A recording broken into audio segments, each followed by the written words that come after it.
Hi everyone, I'm Molly Thompson, and today I want to introduce you to the Ninja Foodie 2-basket air fryer. This is the first air fryer with 2 independent cooking baskets, so you can cook 2 things at the exact same time. I'm a busy new mom, and this is a huge time saver for me as I prepare meals for our busy family. This air fryer also offers 6 different cooking functions: air broil, air fry, roast, reheat, dehydrate, and bake. Today we are going to be making chicken thighs and Brussels sprouts using the Smart Finish feature.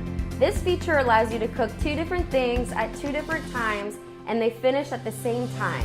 So you don't have to wait for your Brussels sprouts or your veggies to cook while your chicken is done, or vice versa. Everything is done at the exact same time.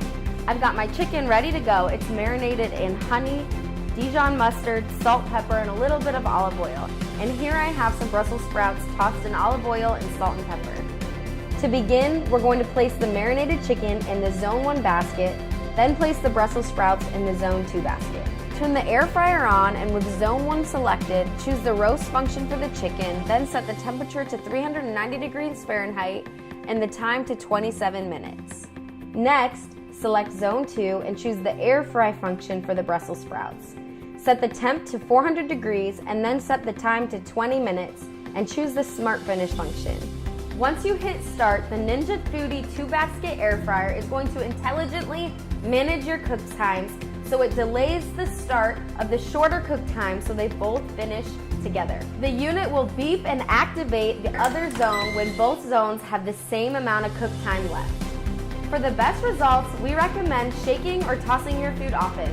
This recipe calls for the Brussels sprouts to be shaken about halfway through, which is about 10 minutes in. To do this, you're going to select the start or pause button, and in the Smart Finish mode, it's going to pause both.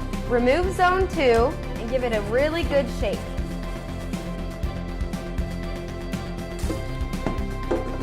Place it back in and then hit start again. To pause an individual zone while you're cooking, choose either 1 or 2, then select the pause button to pause only that zone. When your food is done cooking, it's time to eat. Being a new mom, life gets kind of crazy, so having something to make dinner easier is awesome. There is nothing like a crispy Brussels sprout from the air fryer, and the chicken is super golden brown and crispy, just the way you want a chicken thigh. Thank you so much for cooking with me today. For more information and other recipes on the Ninja Foodie 2-basket air fryer, head to ninjakitchen.com.